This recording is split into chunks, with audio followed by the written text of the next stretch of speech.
โถแรกก็เหมือนกันพูดดีด้วยบอกรักข้าวนั้นตลอดเวลาไอ้โถตรงกลางนี่เฉยๆปล่อยทิ้งเป็นธรรมชาติอีกโถหนึ่งคือด่าพูดไม่เพราะด้วยข้าวไอ้โถแรกนี่ไม่บูดไม่เน่านะไอ้โถที่สองนี่เริ่มขึ้นลาแล้วโถที่สองนะขึ้นลาส่วนไอ้โถที่สามเนี่ยเน่าเร็วกว่าผิดปกติคือมีลาดำขึ้นนะนี่แค่ระบบของความคิดที่วิทยาศาสตร์พอพิสูจน์ได้ระบบเขาเรียกว่าจิตระบบของจิตที่อันนี้จิตดีอันนี้จิตไม่ดีจิตที่เป็นกุศลกับจิตที่เป็นอกุศลเนี่ยทำไมคุณบาคุณบอกว่าคนที่คิดดีๆคนที่คิดบวกมันถึงมีความสุขคนที่คิดลบมองโลกนี้ลบตลอดเวลามันมีแต่ความทุกข์เห็นอะไรก็ทุกข์ไปหมดคอยตำหนิคนนั้นตำหนิคนนี้คอยระแวงคนนั้นมีแต่ความอิจฉาริษยาอยู่ในจิตในใจเห็นคนอื่นดีกว่าไม่ได้ทางเกิดเป็นคนยากให้คนอื่นดีเห็นแล้วก็อนุโมทนาสาธุด้วยเหมือนพระพุทธเจ้าท่านเลยอนุโมทนาคือให้ยินดีกับคนที่เขาทำความดีเพื่อสร้างกำลังจิตตัวนี้ขึ้นมาเวลาเราเห็นเขาทำความดีก็ทำมาดีๆนะเราขอสนับสนุนขอยินดีด้วยอนุโมทนาสาธุเห็นไหมพอพูดอย่างนี้ปั๊บใจมันก็ดีใจเราดีรู้สึกว่าเรามีความยินดีกับเขากับอีกคนนึงที่เขาทำความดีอิจฉาเขานี่ทำมันหน้าหน้าเขาทำหน้าอวดทำดีอวดอย่างนั้นอย่างนี้จะต้องติเตียนเขาไอ้คนนี้ประเภทนี้จะทุกข์มาก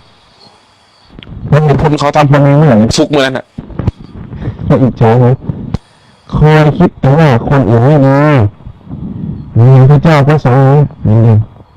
พอมีพระเจ้าพระสงฆ์แสดงธรรมหรือพูดธรรมะหรืออะไรก็ตามจะเริ่มแบบว่าฟังคำแล้วพูดธรรมะหรืออะไรก็ตามเสียงเป็นไร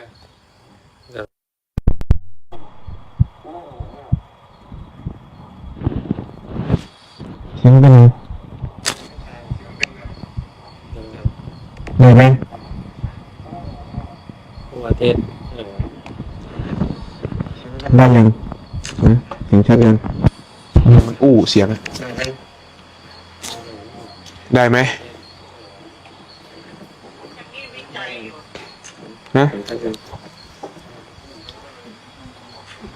ว่าเปลี่ยนไหมหน่อยเปลี่ยนตัวใดให้เปลี่ยนตัวใดตัวนี้ตัวบนตัวใดล่ะตัวบนชัดหรอ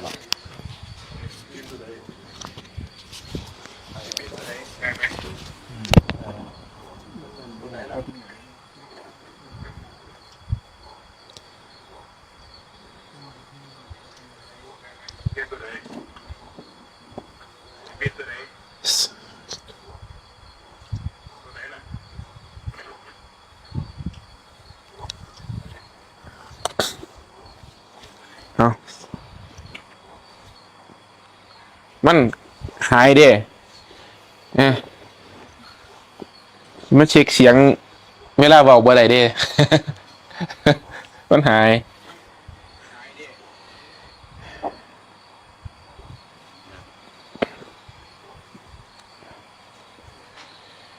เอาไม้ให้เต้นหน่อยมีไม้ไหมเวลาน้องเขาถามจะได้ยินวันนี้เรามาคุยกันดีกว่านะนี่ครับคุยนะครับมีแขกมาแล้วคืนนี้ผมสัมภาษณ์เลยเหรอคุยกันเรามาคุยธรรมะกันเรามาคุยเรื่องของชีวิตคุยเรื่องประสบการณ์ชีวิตนะเชื่อเถอะว่าศึกษาเอง1,000 วันไม่สู้เรียนรู้กับผู้รู้เพียง1 วันนี่คือความเป็นจริง เรามัวศึกษาเอง1,000 วันเรียนถูกเรียนผิดด้วยตัวเราเองเนี่ย1,000 วันสู้กับเราไปนั่งสนทนากับผู้รู้เพียง1 วันไม่ได้ไม่งั้นมันไม่มีโรงเรียนหรอกนะลองไปนั่งหาสูตรบวกลบคูณหารเองสิ ไม่มีทางนะถูกไหมแต่เขาบวกลบคูณหารนะเขามีสูตรเรียบร้อยแล้วเราแค่ไปเรียนจากสูตรเขา ครับ เห็นไหม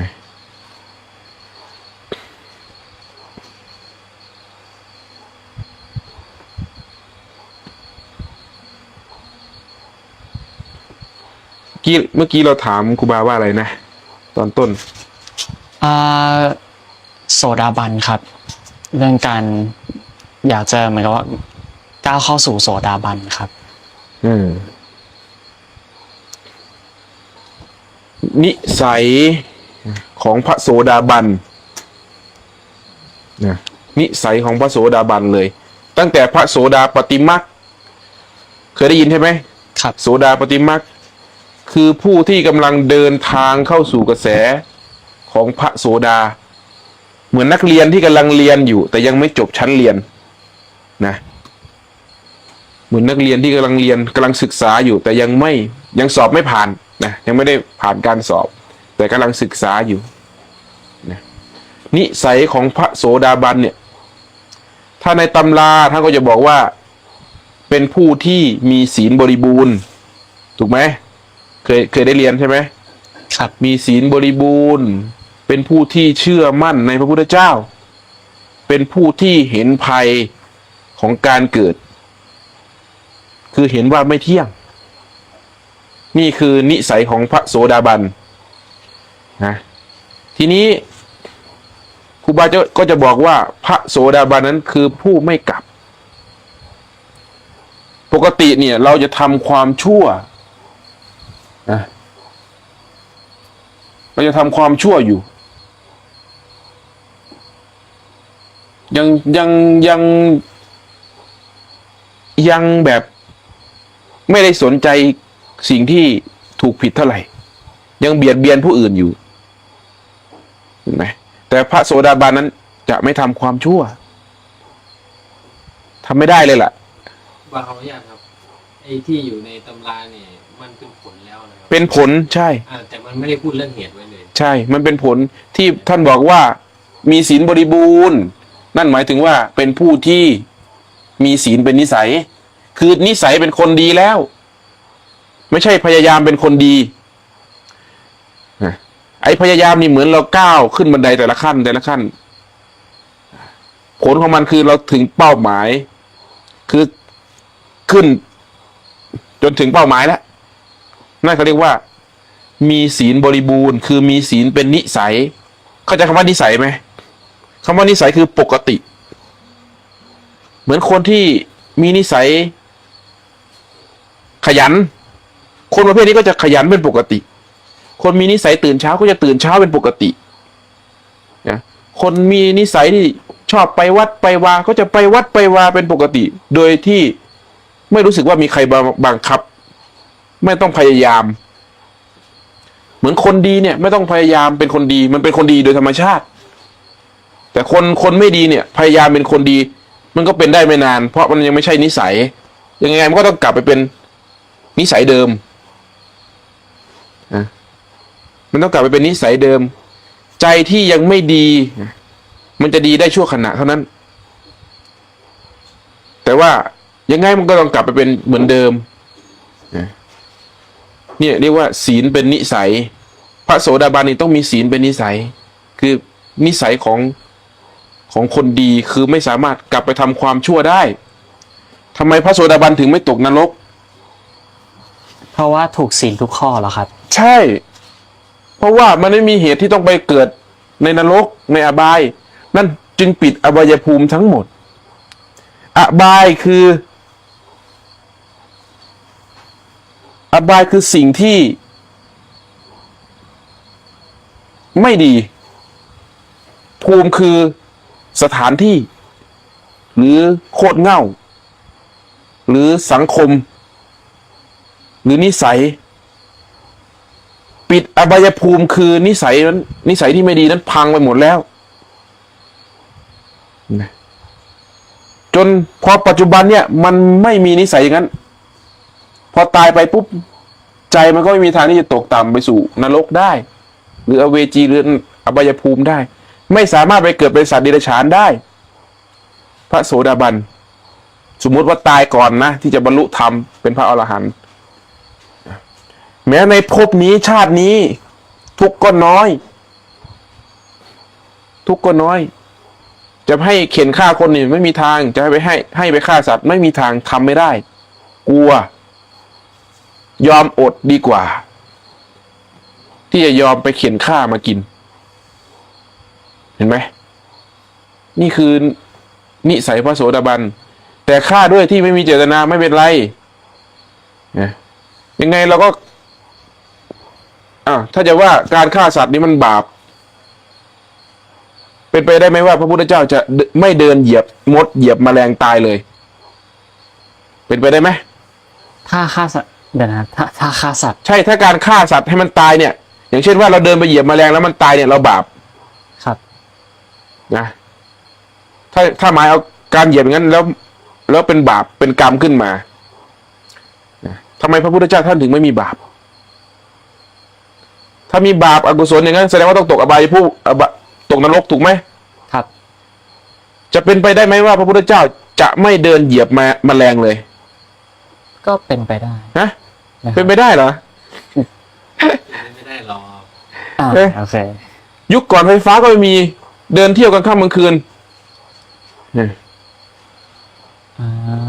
จะเหยียบไหม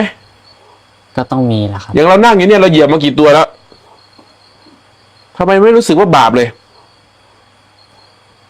ต้องรู้ว่าบาปอยู่ที่เจตนาหากมีเจตนาที่จะไปฆ่าเขาไปทำลายเขาไปเบียดเบียนเขานั่นบาปหากการทำสิ่งใดด้วยไม่มีเจตนา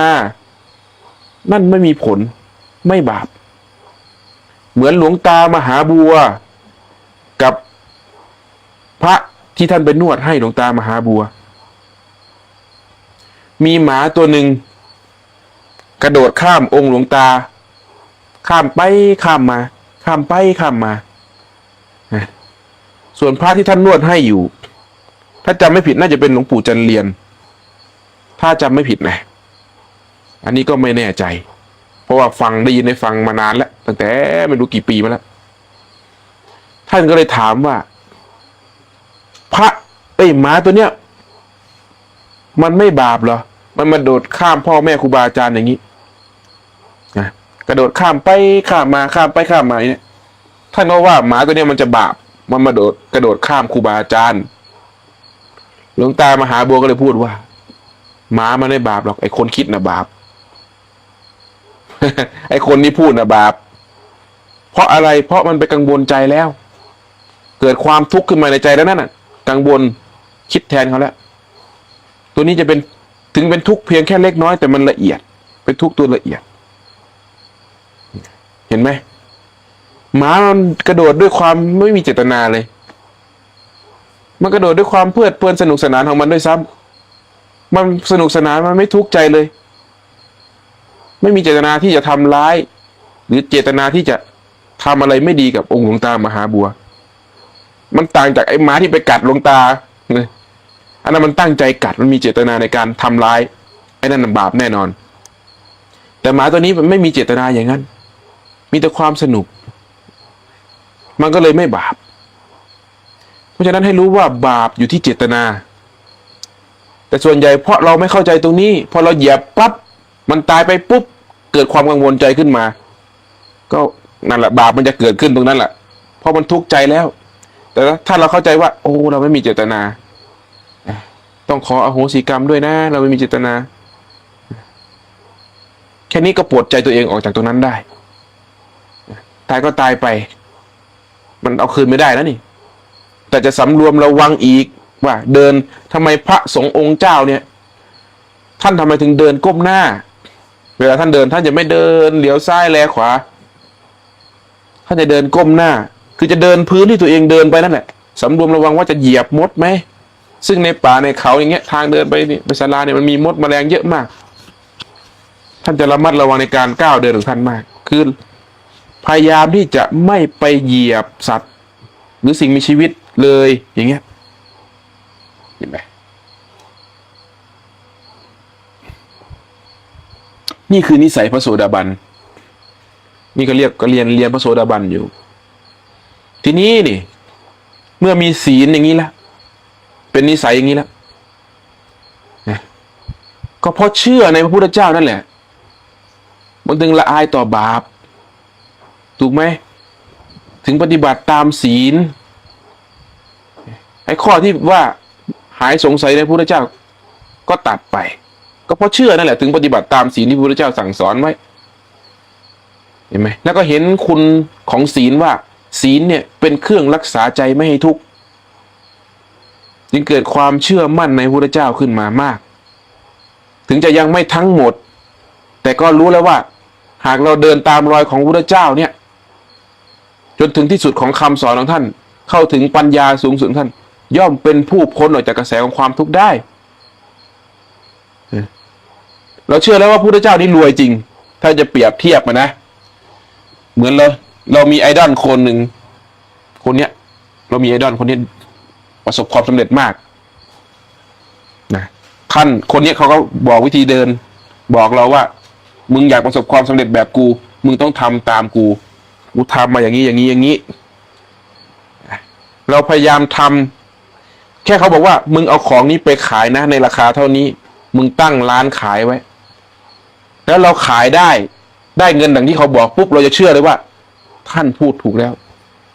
ทีนี้ท่านบอกอะไรเราจะทำตามเพราะเราอยากได้สมบัติอย่างท่านเห็นไหม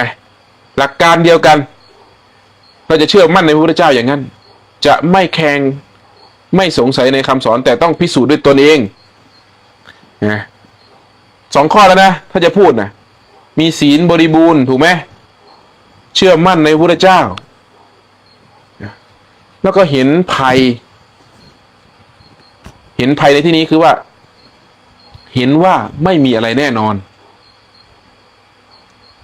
เพียงแค่เราเห็นว่าไม่มีอะไรแน่นอนนั่นเท่ากับเราเห็นธรรมของพระพุทธเจ้ายิ่งเห็นบ่อยเข้ายิ่งเชื่อมั่นในพระพุทธเจ้ายิ่งเกิดปัญญามันมีแต่มุ่งไปทางที่จะสลัดออกอย่างเดียวทีนี้เราจะเห็นว่าการไม่เป็นสิ่งใดนี่แหละเป็นอิสระมากนะไม่มีครอบครัวก็เป็นอิสระจากครอบครัวนะไม่มีความอยากก็ไม่ต้องทุกข์กับความต้องการอยากได้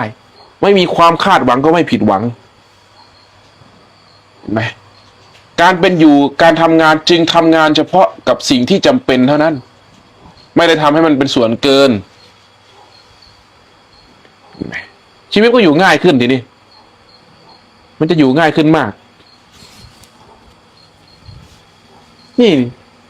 การมุ่งไปสู่กระแสของพระโสดาบันเป็นอย่างนั้นทีนี้ก็เข้าถึงไปการถ้าจะพูดในหลักของนักภาวนาจริงๆมันจะละเอียดขึ้นมาอีกเพราะมีสติจึงมีศีลถ้าคนขาดสติอย่างคนเมาเหล้าอย่างเงี้ยขาดสติเนี่ยสติอ่อนกำลังลงทำไมท่านถึงบอกว่าสุราเมรยะมัชฌปมาข้อสุราเนี่ยเป็นข้อที่มีภัยที่สุดเพราะมันเป็นการทำลายสติ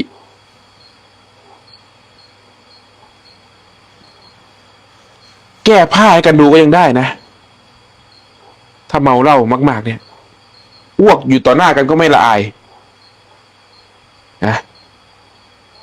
ซึ่งปกติทำไม่ได้นะแต่พอเมามาปุ๊บเป็นอีกคนเพราะสติมันขาดสัญชาตญาณเขาเรียกว่าสัญชาตญาณเบื้องลึกของกิเลสมันก็ผุดขึ้นมาอย่างมีอำนาจมากจากคนไม่เคยพูดก็พูดอยู่ทั้งวันก็มีร้องไห้ก็มีเมาแล้วก็ร้องไห้ เห็นไหมเพราะว่ามันไปทำลายสติใช่ไหมนั่นแหละกำลังทำลายพุทธะเลยนะ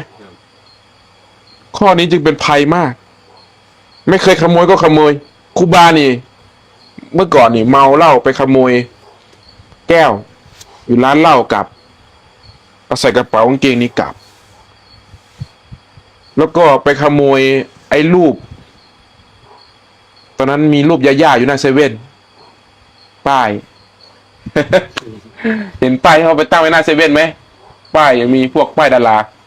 เราชอบย่าๆมากตอนนั้น ขโมยกลับแม้แต่กลวยจราจรเราก็เอากลับพอหายเมามามันมาจากไหน ไม่รู้ตัวเลยเฮ้ยมันมาจากไหนวะ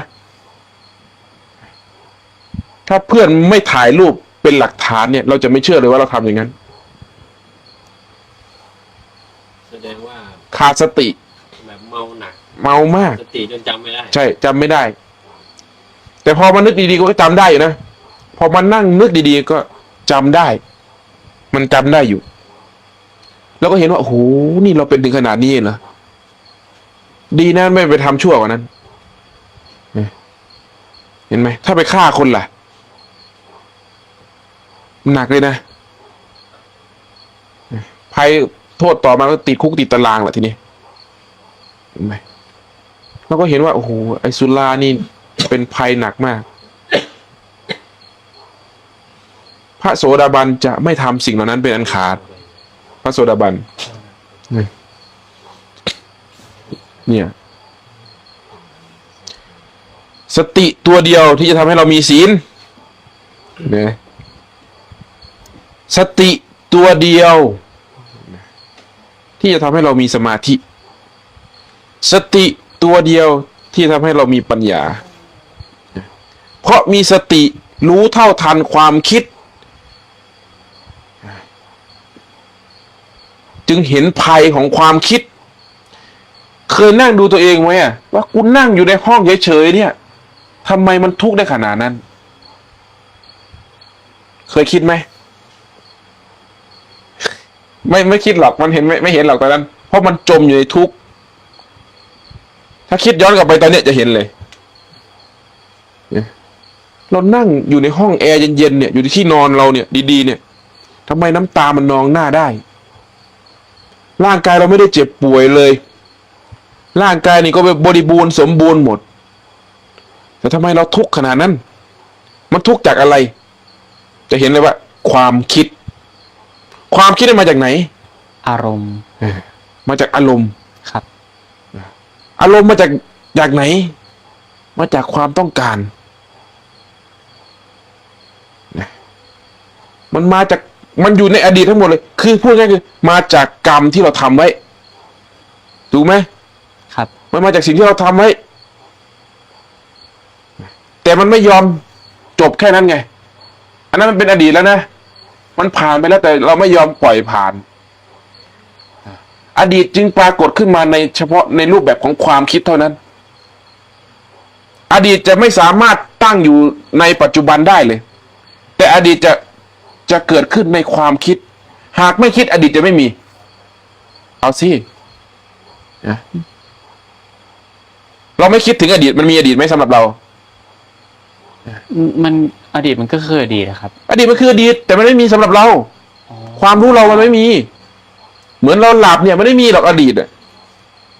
ถูกไหมครับแต่เมื่อเรามีเอาความรู้เราไปตั้งในความคิดที่เป็นอดีตเมื่อไหร่ปุ๊บอดีตจะมีกับเราเลยภพชาติจะปรากฏขึ้นอนาคตก็เช่นกันเราจะจมอยู่ในห้วงของมิติของอดีตคือความคิดถ้ามันคิดสุขมันก็ดีไปเหมือนเวลาโอ้โหมีความรักสิโลกสีชมพูนั่งยิ้มคิดอยู่คิดถึงเขาทำอย่างนั้นทำอย่างนี้พรุ่งนี้ไปอนาคตแล้วพรุ่งนี้เราจะเซอร์ไพรส์อย่างนั้นเซอร์ไพรส์อย่างนี้ มันจะไปลักษณะอย่างนั้นจะพาไปเที่ยวนั่นไปเที่ยวนี่เห็นไหมนั่นก็ไปอยู่ในอนาคตมันสร้างครอบครัวไว้หมดแล้วยิ่งคนใกล้แต่งงานนี่บางแผนในการแต่งงานไว้เรียบร้อยแล้วเบิกบานด้วยแม่นว่าไอ้นัด คนที่มีประสบการณ์มาแล้วใช่ไหมท็อป ที่เราพูดมาไม่ผิดหรอกแม้แต่ผู้ฟังที่ฟังอยู่ทางบ้านนี่เป็นอันเดียวกันหมดเพราะทางเดินของมันเป็นอย่างนี้มันไม่ต่างจากนี้ ทีนี้ว่าเวลามันคิดเรื่องไม่ดีขึ้นมาล่ะ มีแต่ความกังวลใจทุกข์ใจขึ้นมาโอ้โหเขาจะไม่มีคนใหม่ไหมเขาจะรักเราไหมถ้าเขาไม่รักเราล่ะเราจะทำยังไงนั่นนะ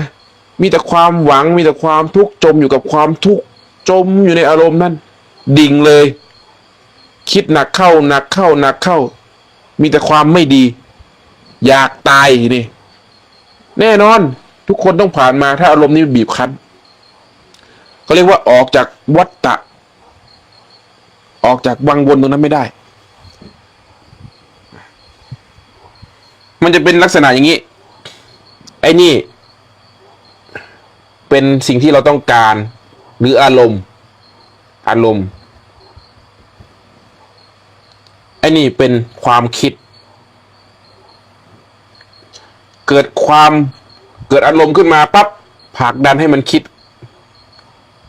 ความคิดทำงานปั่นกระแสมาให้อารมณ์เหมือนเดิมมันวนอยู่เงี้ยเข้าใจไหมคือเนี่ยสมมติว่าเรา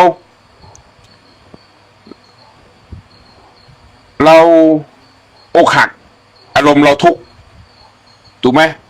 อกหักเราทุกข์ไอ้ความทุกข์ตัวนี้แหละจะผลักดันให้มันคิดแต่เรื่องทุกข์ในเรื่องนั้นถูกไหมแล้วมันยิ่งคิดปุ๊บมันยิ่งมีอารมณ์มากขึ้นทุกข์ต่อทุกข์ยิ่งคิดยิ่งทุกข์ยิ่งคิดยิ่งทุกข์จากอยู่ดีไม่ร้องไห้คิดไปคิดมาร้องไห้บิ้วอารมณ์ขึ้นมาถูกไหมนี่คือการทำงานของมันวิธีหยุดมันง่ายนิดเดียวตัดกระแสเส้นนี้คือความคิดจากมันจะคิดออกมาทางนี้ปั๊บไม่ให้มันคิดให้มันทวนกลับมาหรือออกจากอารมณ์ตัวนี้ไปอยู่กับอารมณ์ใหม่คือลมหายใจไอ้ลมหายใจนี่ที่มันไม่มีอารมณ์ความรู้สึกใดๆนี่เวลาโกรธก็เหมือนกันทำไมต้องบอกว่าหายใจเข้าลึกๆเพราะลมหายใจเนี่ยจะช่วยบรรเทาอารมณ์ลงได้คนโกรธมากๆนี่หายใจถี่แรง เนี่ยคนกลัวเหมือนกันคนทุกข์จะหายใจแบบทิ้งหรือเรียกว่าถอนหายใจ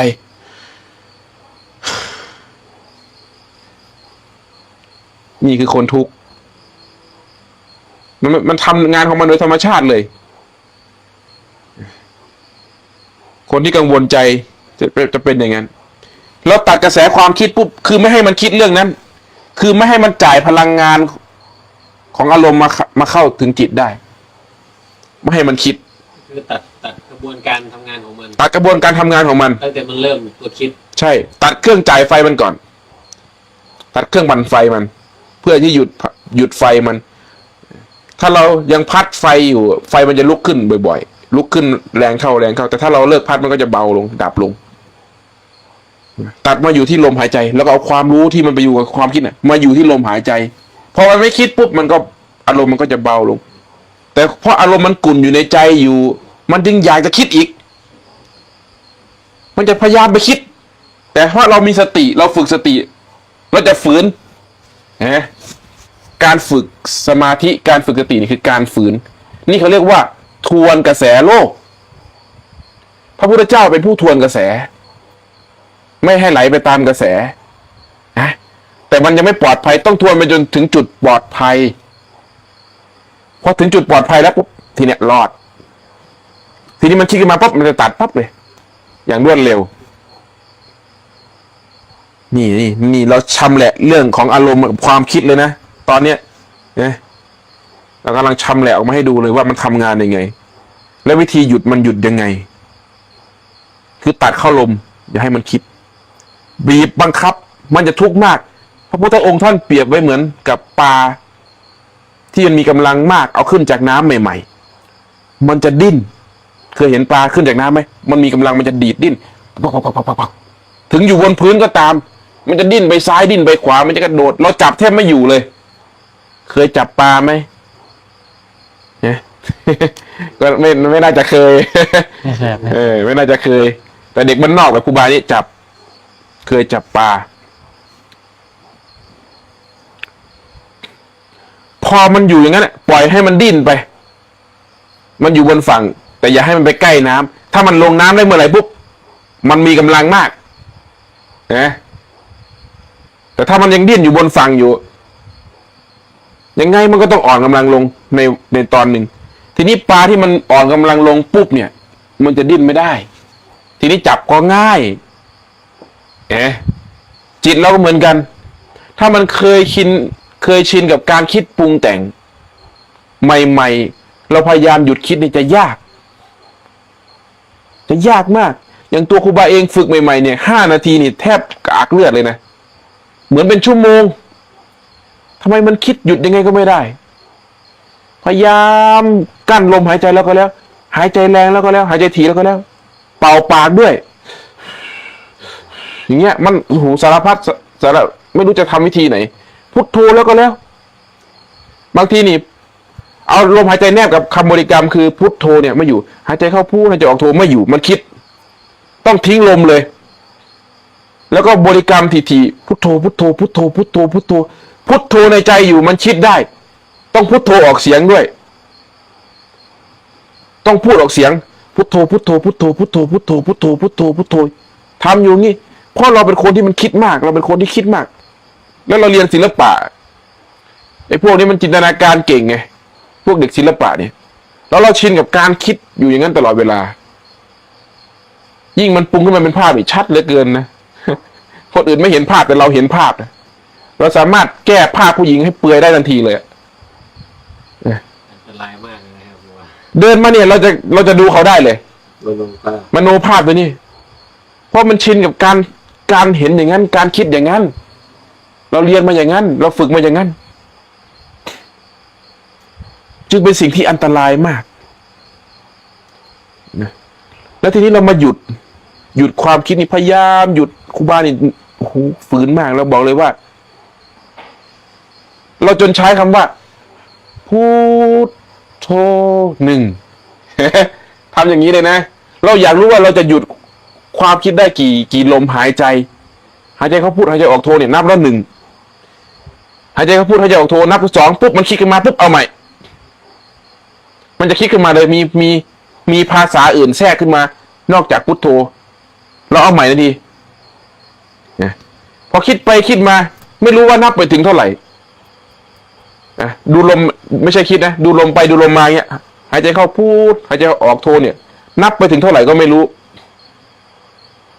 ไปรู้ตัวอีกทีหนึ่งนู่นมันคิดไปไหนก็ไม่รู้แล้วมันคิดไปไกลแล้วเห็นไหมก็ต้องเริ่มใหม่อีกมีบังคับทำกันอยู่อย่างนั้นตลอดเวลาครูบาไม่สนใจธรรมะเลยตอนนั้นครูบาสนใจแต่เรื่องนี้ทำไมเราหยุดความคิดไม่ได้แต่เราก็มาสังเกตว่าเมื่อก่อนเราทำ5 นาทีนี่แทบตายแล้วนะแต่นี้เริ่มเป็นครึ่งชั่วโมงก็พออยู่ได้ขยับไปเป็น40 นาทีเริ่มอยู่ได้เราเห็นการพัฒนาของจิตเราว่ามันพัฒนาขึ้นและมันสามารถอยู่กับลมได้นานขึ้นในเมื่อมันหยุดได้เป็นชั่วโมง2 ชั่วโมงมันต้องหยุดได้3 ชั่วโมงมันต้องหยุดได้1 วันมันก็ต้องหยุดได้เราก็เลยรู้ว่ามันอยู่ที่กำลังคือการฝึกฝนมันจึงลงมาอยู่ที่เหตุไงเหตุน้อยผลน้อยเหตุมากผลมากเหตุพิเศษผลพิเศษเราจึงเห็นว่านี่มันอยู่ที่ความเพียรเราเท่านั้นที่เราจะมีความเพียรมีสติอยู่กับลมมีความเพียรอยู่กับสติอยู่กับลมได้นานเท่าไหร่ทำอย่างนี้ฝึกอย่างนี้ทุกวันทุกเวลาเว้นไว้แต่หลับนะแต่ตอนนี้พูดถึงตอนที่มันไม่มีงานมายุ่งนะถ้าทำงานอยู่ก็ยากเพราะมันต้องไหลไปกับการงานเหมือนเดิมแต่ก็มีสติรู้ในการทำงานมีศีลเป็นเครื่องอยู่ของจิตทำงานไม่ได้หรอกถ้ามาถึงจุดนี้ยากมันจะโกหกเขาไม่ได้แล้วพอมันโกหกเขานิดเดียวปุ๊บมันแทงเข้านี่เสียดแทงเข้าในใจนี่ทุกข์มากทำไม่ได้ถ้าทำงานอยู่ข้างนอกเจ๊ง เจ๊งบอกเลยยังไงก็เจ๊ง ให้ไปทำความชั่วนี่เป็นไปได้ยากมากนี่เขาเรียกว่าจิตนิสัยของพระโสดาบันและจะเห็นความคิดว่าไม่ใช่เราจำไว้นะความคิดที่มันผุดขึ้นมาจะเห็นว่ามันคิดไม่ใช่เราคิดแต่หากเรารู้สึกว่าเราคิดอยู่นะนั่นคือเรายังแยกจิตผู้รู้ออกจากความคิดไม่ได้เรายังสำคัญว่าความคิดนั้นเป็นเราอยู่นี่พระโสดาบันต้องเห็นว่าความคิดนั้นไม่ใช่เราให้หมายเอาเรานั้นคือจิตนะเราจะฝึกตัวเราเองเนี่ยคือฝึกจิตเนี่ยต้องหมายเอาจิตนั้นเป็นเราจิตในที่นี้หมายถึงตัวรู้หรือสติตัวที่รับความรู้สึกนั่นแหละ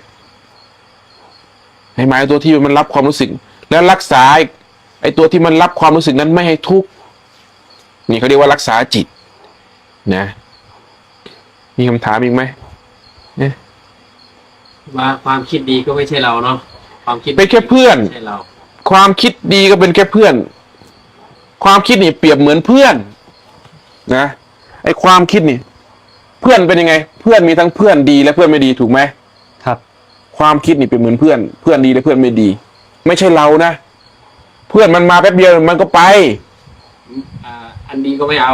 อันดีก็ไม่เอาถ้ายังคบก็คบเพื่อนดีนะให้คบเพื่อนดีไอ้คบเพื่อนดีเขาเรียกว่าสัมมาทิฏฐิความคิดที่มันถูกต้องนั่นเรียกว่าคบเพื่อนดีแต่ยังไม่ใช่เรานะแต่ต้องคบเพื่อนดีไว้ก่อนคบความคิดดีๆไว้ก่อนคบความคิดที่มันให้ประโยชน์กับเราไว้ส่วนความคิดที่มันทำลายเราอย่าไปคบให้เห็นว่ามันคิดไอเนี่ยมันจะทำให้เราทุกข์แต่ตัวนี้จะเห็นทุกข์ตรงนี้มันต้องเกิดจิตสำนึกดีขึ้นมาก่อนเขาเรียกว่าจิตสำนึกที่รักษาตัวเองเห็นว่าทุกข์แล้วนี่เราทุกข์แล้วนะนั่นเขาเรียกว่าเริ่มเห็นตัวเองแล้วเริ่มรักษาตัวเองแล้วแต่ส่วนใหญ่คนมันไม่เห็นนี่สิปัญหามันน่ะเมื่อก่อนครูบาก็ทุกข์แทบตายก็ไม่เห็นว่าตัวเองทุกข์หรอกตัวเองทุกข์อยู่แต่ไม่รู้จักจะพูดยังไงจนเข้ามาถึงคำว่าการเห็นแก่ตัวแต่ไม่ใช่การเห็นแก่ตัวแบบโลกนะอย่าเข้าใจผิดคำว่าการเห็นแก่ตัวนี่คือมีความกตัญญูต่อตัวเองขึ้นมาบ้างคนทั้งโลกมันก็เห็นแก่ตัวทั้งนั้นแหละนะถ้าจะพูดนะมันอยากได้เขามาเป็นเมียนะมันทำทุกอย่างเพื่อจะได้เขามาเป็นเมียก็หวังว่ามันจะมีความสุขถูกไหมมันก็เห็นแก่ตัวทั้งนั้นแหละมันอยากให้เขาอยู่ด้วยก็เพราะมันไม่อยากทิ้งเขาไปไม่อยากให้เขาจากไปมันกลัวว่ามันจะเสียความสุขไปเสียเขาไปมันก็เห็นแก่ตัวทั้งนั้นแหละอย่ามาพูดเลยว่าไม่เห็นแก่ตัวไอ้คนที่ไม่อยากให้เขาจากไปเนี่ยมันก็เห็นแก่ตัวเห็นไหมเหมือนคนจะมาบวชอย่างเงี้ยเขาจะมาทำความดีด้วยซ้ำไปเขาจะมาฝึกตนแต่ตัวเองนี่กลับว่าคนนั้นเห็นแก่ตัวมีหลายคนนะที่บอกว่าพระพุทธเจ้านี่เห็นแก่ตัวแต่มันกลับไม่เห็นตัวเองเลยว่ามันก็เห็นแก่ตัวเช่นกันนะมันไม่อยากให้เขาไปเนี่ยนะมันเห็นแก่ตัวแม่นะเห็นแก่ตัวครับนี่คือความเป็นจริงแต่พ่อเราไม่เคยมองตัวเองเลยไงมองแต่คนอื่นไงถึงบอกว่าเขาเห็นแก่ตัวทิ้งภาระให้เราอย่างนั้นอย่างนี้ก็เพราะมันไม่อยากมันไม่อยากเสียเขาไปเหมือนกันมันก็เห็นแก่ตัวแหละจะว่ายังไงอ่ะนี่คือความเป็นจริงคนเรามันอยู่ด้วยความเห็นแก่ตัวทั้งนั้นแหละพระพุทธเจ้าท่านมาบวชหรือแต่แม้ตัวใครก็ตามที่เข้ามาบวชเนี่ยเขาก็เห็นแก่ตัวทั้งนั้นแต่นี่เขาเห็นแบบไม่ได้เอาถามว่าเขาอยากได้อยู่ไหมถ้าอยู่แล้วมันมีความสุขใครมันจะอยากทิ้งมาถูกไหมถ้ามันอยู่ด้วยแล้วมีความสุขใครมันจะอยากทิ้งมาก็เพราะมันเห็นทุกข์มันเห็นภัยเห็นทุกข์ของโลกการเห็นแก่ตัวแบบนักบวชหรือของพระพุทธเจ้าเนี่ยจึงเป็นการเห็นแก่ตัวแบบสละออกไม่ได้เอาไม่ได้อยากเอาไว้คือสละออกถ ถามว่ารักไหมรักนะแต่ยังไงล่ะเราเห็นใจมันเห็นแล้วว่าไอ้สิ่งที่เรารักไว้อยู่นั้นไม่มั่นคงยังไงก็ต้องจากจะจากเป็นจากตายมันก็จากจะจากแบบไหนล่ะนะตลอดตายเลยถึงจากอย่ามาพูดเลยว่าไม่เห็นแก่ตัวเห็นแก่ตัวกันทั้งนั้นเนี่ยเข้าถึงคำว่าเห็นแก่ตัวจริงๆถึงจะรู้จักธรรมะขึ้นมาบ้างคือเกิดความกตัญญูรักษาตนเองไม่ให้ทุกข์เข้าใจคำว่ากตัญญูต่อตัวเองไหมกตัญญูต่อบิดามารดาคือไม่ให้บิดามารดาเดือดร้อนไม่ทำให้บิดามารดาเดือดร้อนไม่ทำให้สังคมเดือดร้อนกตัญญูต่อประเทศชาติคือไม่ทำลายประเทศชาติไม่ทำให้ประเทศชาติเดือดร้อนกตัญญูต่อครูบาอาจารย์ไม่ทำให้ครูบาอาจารย์เดือดร้อนแต่ไม่เคยเข้าถึงคำว่ากตัญญูต่อตัวเองเลยบุคคลใดที่เข้าถึงคำว่ากตัญญูต่อตัวเองจึงไม่ทำให้ตัวเองเดือดร้อนคำว่าไม่ทำให้ตัวเองเดือดร้อนนี่เวลาตัวเองทุกข์มาจะเห็นทุกข์แล้วก็รู้วิธีดับทุกข์ด้วยเขาเรียกว่าใจนั้นเริ่มมีอริยสัจสี่รู้จักอริยสัจสี่ไหมไม่ค่อยขนาดนั้นครับอริยสัจสี่นี่คือทุกข์เหตุของทุกข์ความดับไวของทุกข์หนทางเดินที่จะเข้าไปสู่การดับทุกข์ที่แท้จริงหรือว่าทุกข์สมุทัยนิโรธมรรคนี่คืออริยสัจสี่ตอนนี้เราเห็นทุกข์อยู่บางคนยังไม่เห็นทุกข์ด้วยซ้ำทุกข์มีแต่ไม่เห็นกับคนที่เห็นทุกข์ต่างกันมากทุกข์เหตุของทุกข์คนส่วนใหญ่จะโทษว่าเขาทำให้เราทุกข์นะถูกไหมคนนั้นน่ะทำให้เราทุกข์เพราะเขานั่นแหละมาว่าให้เราอย่างนั้นอย่างนี้เพราะฝนมันตกเราจึงทุกข์เพราะแดดมันออกเราจึงทุกข์นะเราจะโทษว่าสิ่งนั้นสิ่งนี้ทำให้เราทุกข์แต่ความเป็นจริงแล้วไม่เลยเพราะเราไม่เห็นความจริงในสิ่งที่มันเป็นต่างหากเราจึงทุกข์เราไม่ยอมรับว่าเขาเป็นอย่างนั้นเราจึงทุกข์เพราะเราอยากให้มันถูกใจเราว่าเหตุแห่งทุกข์นี่มันไม่ได้ใช่ภายนอกใช่ไหมไม่ใช่ภายนอกเลยของอริยสัจสี่นี่ไม่ใช่เหตุจากภายนอกนี่จะนับคุณธรรมตรงนี้จะนับตั้งแต่ผู้เห็นภัยขึ้นไปถึงจะเห็นตรงนี้ได้ส่วนปุถุชนไม่มีทางเห็นจะโทษสิ่งอื่นทั้งหมดปุถุชนทั้งหมดเลยจะโทษสิ่งอื่นว่าเป็นทุกข์แต่อริยชนจะไม่โทษว่าสิ่งอื่นเป็นทุกข์จะโทษว่าเพราะเรานี่เองที่ไม่เห็นตามความเป็นจริงของมันเป็นอย่างนั้น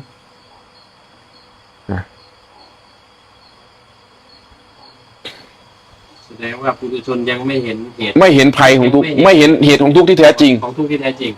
แล้วทีนี้พอเราคิดว่าทุกข์เกิดขึ้นปุ๊บจะดับทุกข์ยังไงต้องได้มานั่นคือนิสัยของกิเลสนะนิสัยของกิเลสคือต้องได้มาถึงจะดับทุกข์เหมือนอยากได้เมียก็ต้องได้เมียมาอยากได้แฟนก็ต้องได้แฟนมาถึงจะดับทุกข์ใจเราได้อยากได้รถต้องได้รถมาอยากได้เงินต้องได้เงินมาถึงจะดับทุกข์นั้นได้จะเป็นอย่างนั้นแต่สำหรับผู้ที่เข้าถึงกระแสพระอริยะจะไม่เห็นอย่างนั้นจะเห็นว่าทุกข์เห็นเหตุของทุกข์คือว่าเพราะเราไม่เห็นความจริงตามความเป็นจริงอย่างนั้นคือเราอยากให้มันเป็นไปตามความต้องการของเราอยากให้มันถูกใจเราเสมออยากให้คนนั้นทำถูกใจเราอยากให้คนนี้ทำถูกใจเรา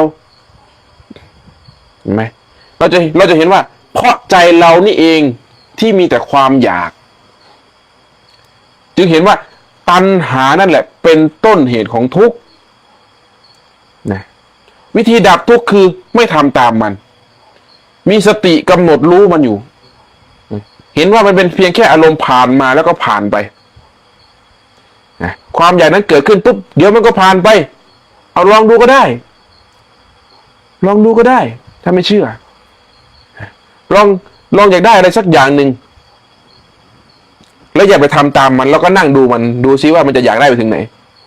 สักพักหนึ่งมันก็ดับลงไป ลองเบรกมันไว้ก่อน ใช่ ลองเบรกลองหยุดมันไว้ก่อน สมมติว่ากำลังจะซื้อเนี่ยเดี๋ยวลองเบรกมันไว้ ใช่ มันจะเปลี่ยนเลยอารมณ์มันจะเปลี่ยน ดูว่ามันจะเที่ยงไหมใช่ไหมครับ ใช่ มันจะเปลี่ยนยังไงมันก็เปลี่ยน1,000,000%กล้าฟันธงเลย1,000,000,000%นี่ เอามันขนาดนั้น ถ้ามันได้เปลี่ยนเนี่ยมาตัดคอไปเลย เรายอมให้ขนาดนี้ นี่คือเราฟันธงว่ามันเป็นอย่างนั้นจริงๆมันเป็นอย่างนั้นจริงๆเพราะยังไงมันก็ต้องเปลี่ยน ไม่มีใครทุกข์อยู่ตลอดเวลา และไม่มีใครมีความสุขอยู่ตลอดเวลา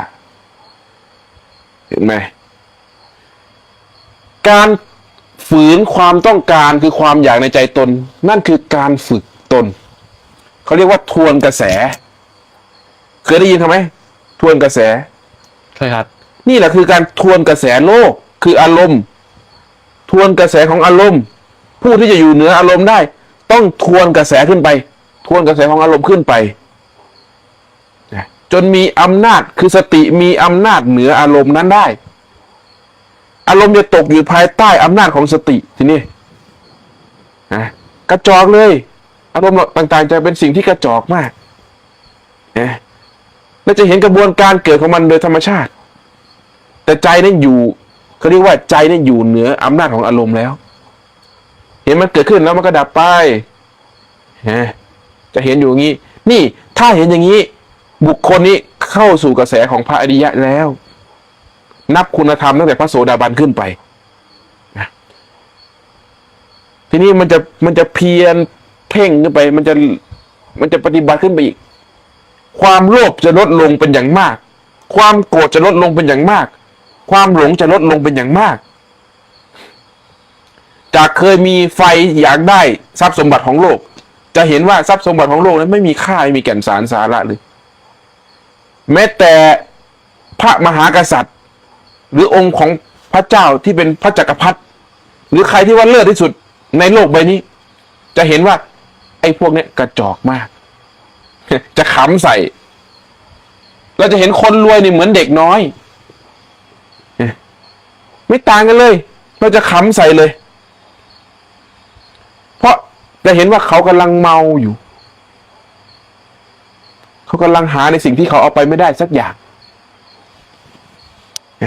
แทนที่จะมาหาสมบัติของใจมาศึกษาตนนี้มันจะเห็นอย่างนั้นนี่เขาเรียกว่าเห็นภพภูมิของจิตนะทำไมพระโสดาบันถึงเห็นภพภูมิของคนอื่นได้ทำไมพระสกิทาคามีทำไมถึงเห็นภพภูมิของผู้อื่นได้นะแม้แต่พระอรหันต์ถึงเห็นภพภูมินี่แหละเขาเรียกว่าเห็นโลกตามที่กิเลสมันเป็นถึงพอรู้ว่าอ๋อเขาเป็นอย่างนั้นอยู่ถึงเข้าใจโลกก็เลยไม่ทุกข์กับเขาว่าเขาเป็นอย่างนั้นแต่ยกตัวอย่างเขาขึ้นมาเพื่อเป็นอัตเป็นธรรมเท่านั้นเห็นไหมถ้าพูดอย่างนี้เข้าใจไหมทางบ้านมีคำถามไหมได้เลยครับต้องสอนเลยไหมครับใช่โอเครู้สึกว่าวันนี้พูดนิ่มมากเลยนะมวยไม่ไฟเตอร์เลยวันนี้ครับพอดีมีญาติธรรมเดินทางมานั่งสนทนากับครูบาก่อนคำถามแรกของวันนะครับของคุณสมชายตอนนี้พุทธศาสนากำลังมีภัยจากลัทธิอื่นพวกท่านมีความคิดเห็นเช่นไรกันนี่ครับศาสนาอื่นไม่สามารถทำลายศาสนาพุทธได้มีแต่ศาสนาพุทธด้วยกันเท่านั้นภัยที่แท้จริงคือคนในศาสนานะอย่าไปเพ่งโทษศาสนาอื่นศาสนาพุทธไม่ใช่เรื่องของวัตถุไม่ใช่เรื่องของพิธีกรรมไม่ใช่เรื่องของพิธีการไม่ใช่ประเพณีไม่ใช่ความเชื่อศาสนาพุทธจริงๆคืออะไรรู้ไหมถ้าไม่ใช่วัตถุก็คือคนไงศาสนาคือคนไม่ใช่เจดีย์ไม่ใช่วัดนะแต่มันคือคนความเจริญของศาสนาคือความเจริญของคนต่างหาก คือใจคนนี่คือศาสนา อิสลามไม่สามารถมาทำลายศาสนาไม่สามารถมาทำลายศาสนาพุทธได้ หากใจของชาวพุทธไม่เสื่อมจากศาสนา ฟังไว้ให้ดี มีแต่ชาวพุทธเองที่ทำลายความเขาเรียกว่าทำลายศาสนาในใจตัวเองเนี่ย เราบอกเลย ถ้าเรายังไม่ตายศาสนาพุทธไม่มีเสื่อมเพราะใจเราไม่เคยเสื่อมจากศาสนา ศาสนาคือใจเข้าใจไหมครูบากับไม่เคยเห็นว่าศาสนาอื่นเป็นภัยต่อศาสนาพุทธเลยมีแต่ศาสนาพุทธด้วยกันนี่แหละที่ทำลายกันและกันเองทำลายยังไงเอาความเชื่อมาทำลายหลักการมาทำลายคำสอนของพระพุทธเจ้าอย่าลืมนะว่าพระพุทธเจ้าตรัสรู้มาเป็นพระพุทธเจ้าได้เพราะท่านสิ้นไปแห่งทุกข์ท่านสอน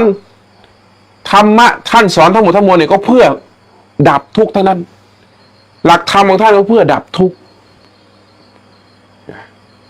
ไม่ใช่สิ่งอภินิหารเลยแต่เป็นสิ่งประเสริฐต่างหาก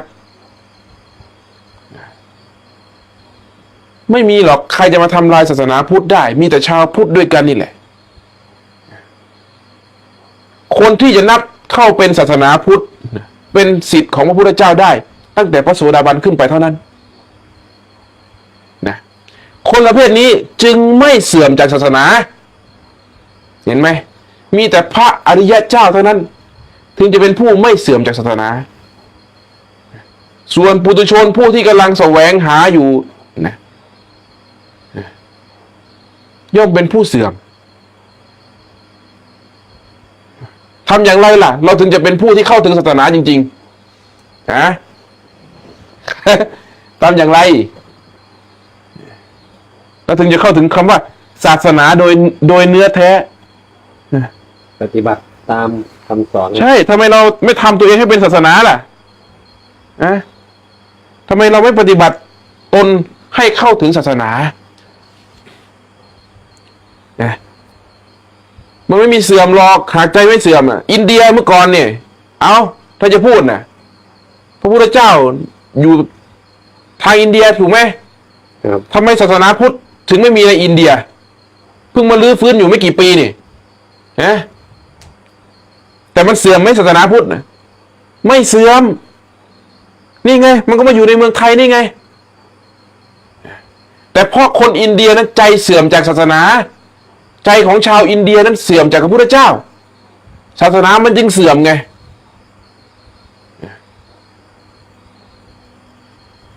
ผู้ที่จะทะลุเขาเรียกว่าผู้ที่จะสามารถดำรงพระศาสนาไว้ในประเทศชาติได้ขาดไม่ได้เลยหนึ่งพระมหากษัตริย์คนใดที่ทำลายพระมหากษัตริย์ที่นับถือศาสนาพุทธเท่ากับทำลายศาสนาจำไว้แล้วเรากำลังทำลายกษัตริย์อยู่ไหมพระมหากษัตริย์เป็นผู้อุ้มชูศาสนาไว้เรานั่นแหละกำลังทำลายศาสนาอยู่รู้ไหมเพราะเรากำลังทำลายกษัตริย์อยู่หากเรายกสถาบันกษัตริย์ขึ้นนั่นก็เท่ากับเรายกสถาบันของศาสนาขึ้นชาติศาสตร์กษัตริย์สามสิ่งนี้ขาดจากกันไม่ได้มันเหมือนเสาสามเสาค้ำกันไว้อยู่ใช่ครับมันเหมือนเสาสามเสาค้ำกันไว้อยู่ไม่อยากให้ศาสนาพุทธเสื่อมก็อยากให้สถาบันกษัตริย์เสื่อมหากสถาบันกษัตริย์เสื่อมเมื่อไหร่ศาสนาพุทธเสื่อมจากประเทศไทยเมื่อนั้นเลย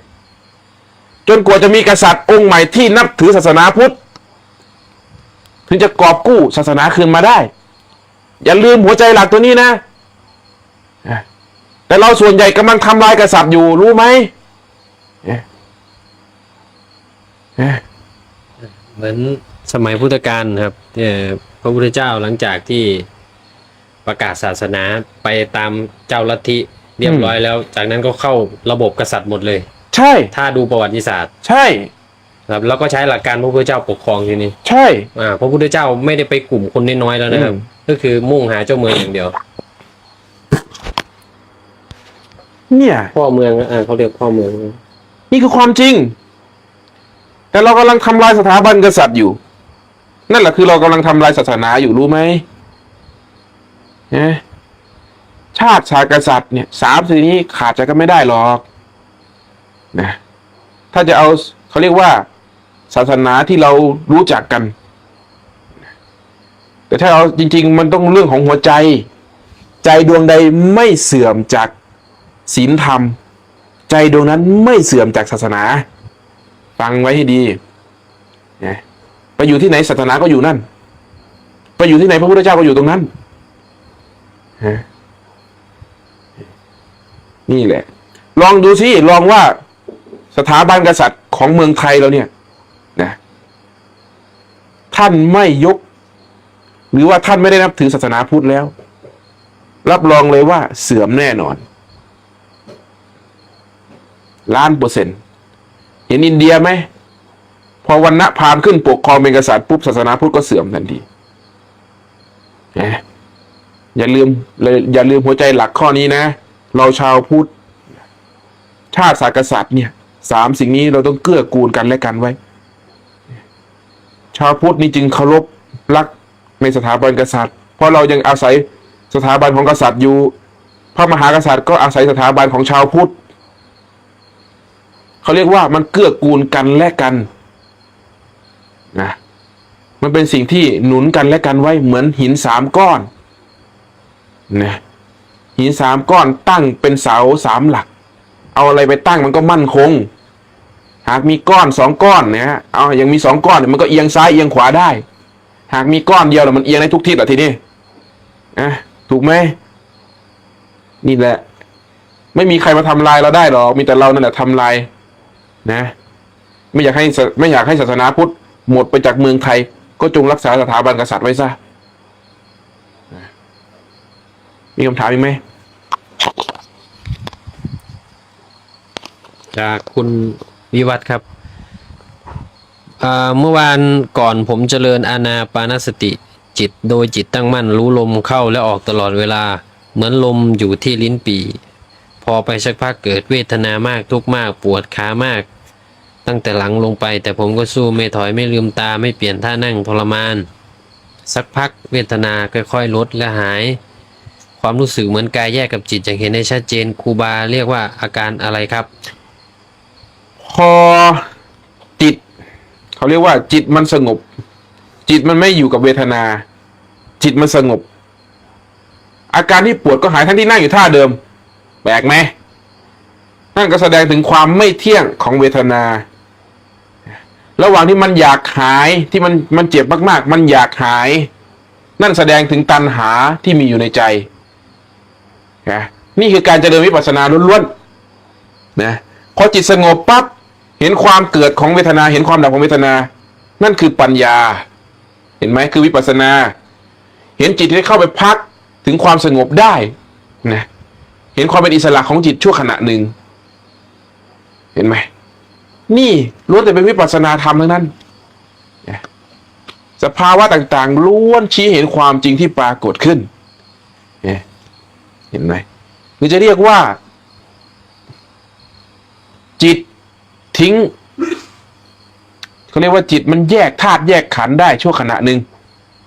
นะในตอนที่มันมีสมาธิอยู่มันแยกได้เราจะเห็นทั้งความพอใจความไม่พอใจเวลามันไม่พอใจมันทุกข์ขึ้นมาอย่างเงี้ยมันปวดไม่พอใจอยากหายเราก็เห็นไหมพอเวทนาหายปุ๊บเห็นความพอใจขึ้นมาเราก็เห็นไหมเราจะเห็นอย่างนี้เราจะเห็นว่าทุกข์เกิดจากความไม่พอใจสุขเกิดจากความพอใจไอ้ความพอใจไม่พอใจก็คืออะไรล่ะตัณหาล้วนๆและมีเหตุมีต้นสายปลายเหตุในการเกิดของมันทั้งนั้นอยู่ดีจะให้มันเกิดไม่มีทางมันเกิดเพราะมันมีเขาเรียกว่ามีต้นสายปลายเหตุในการเกิดของมันเห็นความสงบเห็นความไม่สงบเราจะเห็นหมดเลยนี่ล้วนแต่เป็นวิปัสสนาทั้งนั้นฝึกให้มากเจริญให้มากให้มันแตกฉานในสภาวะนี้ให้มันแตกฉานนี่เขาเรียกว่าเข้าไปถึงปัญญาสูงสุด แล้วเวลามันถึงที่สุดของปัญญามันจะดีดพึงเข้าไปเลย ความเป็นอิสระของจิตจะปรากฏชัดขึ้นตรงนั้นนะ เดี๋ยวผลมันก็จะมาเอง ผลมันจะมาเองทำแต่เหตุเท่านั้น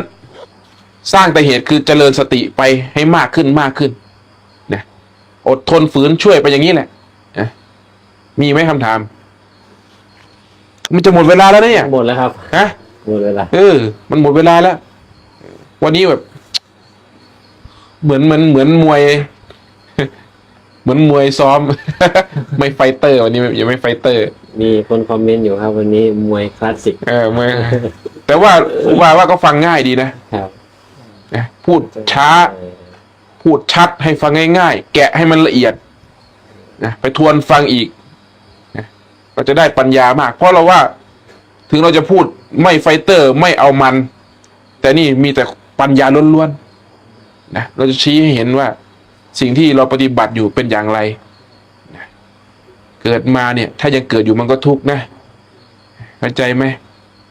ทุกข์จนวันตาย ถ้ายังไม่รู้จักตัวเองนะยังปูเรียมเนี่ยเปียมรูนี่นะตอนบวชนี่ไม่ได้อยากบวชเลย หลวงตาบังคับบวชด้วยซ้ำนะโกนหัว เอาจังสันบ่ บวชอีรีบ่ปูเรียมนี่นะใหม่ๆอ่ะเห็นแต่หูฟังเหน็บหูทั้งวันเลย ตอนนั้นน่ะพอบวชไปบวชภาวนาไปภาวนาไปนี่รู้อย่างนี้บวชตั้งนานแล้วเห็นป่ะ รู้อย่างนี้บวชตั้งนานแล้ว เห็นไหมบางทีเรายังไม่รู้ตัวแต่ครูบาอาจารย์ท่านรู้แล้วแต่มันก็อยู่ที่ว่าเราจะฝึกไปถึงไหน ยิ่งเราฝึกจนไปถึงความเป็นอิสระได้ทีนี้จับไปตั้งอยู่ไหน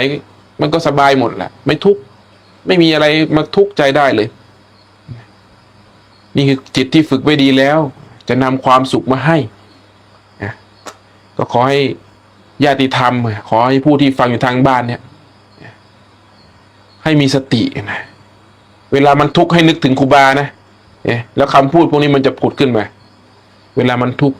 ให้มีสติรู้ทุกข์ให้มันทันทุกข์เวลามันทุกข์ปุ๊บกลับเข้าลมก่อนสงบอารมณ์ก่อนทำใจให้เป็นปกติก่อนค่อยไปแก้ปัญหามันหากที่เรามีอารมณ์อยู่แล้วเราไปแก้ปัญหานั้น